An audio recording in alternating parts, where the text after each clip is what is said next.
নজর রাখবো পরবর্তী সংবাদে।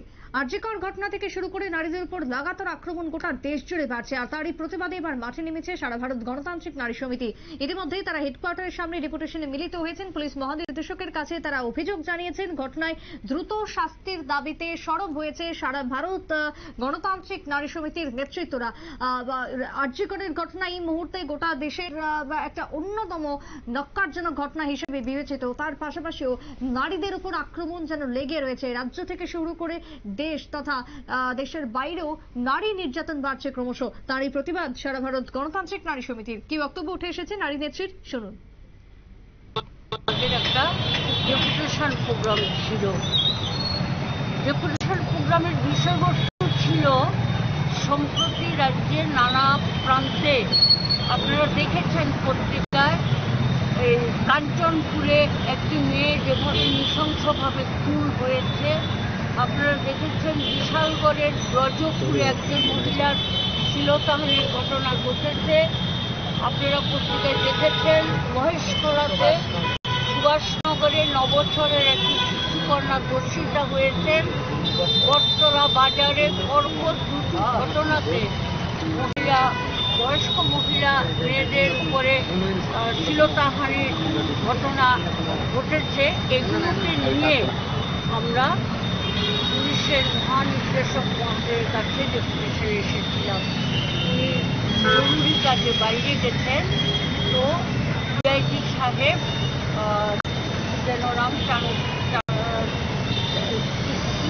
ইফার মহোদয়, ওনার টাইটেলটা একবার ডিআইজি, উনি ডেপুটেশনটা নিয়েছেন, আমাদের সঙ্গে কথা বলেছেন দীর্ঘ সময় এবং প্রতিটি ইস্যুতে উনি আমাদের সঙ্গে সহমত পোষণ করেছেন।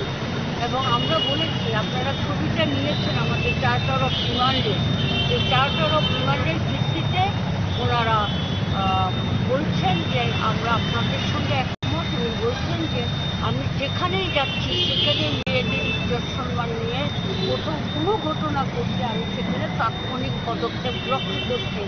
এবং রোসাবাড়ির একটা ঘটনা বললেন, তারপরে সাবরুমের সাতচান ব্লকের একটা ঘটনা বললেন, নানান জায়গার ঘটনার কথা বললেন যে আমার কাছে মেয়েদের সম্মান ইজ্জত এগুলি বড় কথা, আমরা যা যথাযথ ভূমিকা আমরা গ্রহণ করব, আমাদের উপর আস্থা রাখতে পারেন।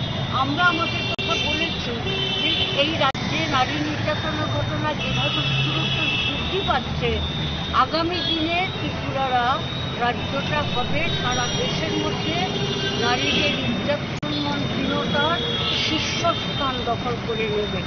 নারীদের ইজ্জত সম্মান বলতে কিছু থাকবে না এই রাজ্যে। এটা যা দেখা যাচ্ছে প্রতিদিন নানা ঘটনা ঘটছে। সামনের দুর্গাপূজা, আমরা বলেছি দুর্গাপূজা যাতে শান্তিপূর্ণভাবে হয়, আপনারা পুলিশ পিকেট রাখুন, পেট্রোলিংয়ের ব্যবস্থা করুন, পূজা প্যান্ডেলগুলোর সামনে আপনারা মোবাইল রাখুন, এভাবে আমরা এগুলো সব বলেছি। তাতে করে উনি সহমত পোষণ করেছেন এবং ব্যবস্থা গ্রহণ করবেন বলে আশ্বাস দিয়েছেন। আপনারা শুনলেন নারী নেত্রীর বক্তব্য। সারা রাজ্যে এবং গোটা দেশেই নারীদের প্রতি নির্যাতন বাড়ছে, অপরাধমূলক কাজকর্ম বাড়ছে, তার প্রতিবাদ জানাতেই আজকের এই ডেপুটেশন। গণতান্ত্রিক নারী সমিতির পক্ষ থেকে ক্রমাগত নারী আক্রমণের প্রতিবাদ জানিয়েছেন তারা এবং ঘটনার শেষ তারা দেখতে চাই, এমনটাই দাবিতে আজকে সরব হয়েছেন গণতান্ত্রিক নারী সমিতির নেত্রীরা। ছোট্ট বিরতির পর ফিরবো, সঙ্গে থাকুন।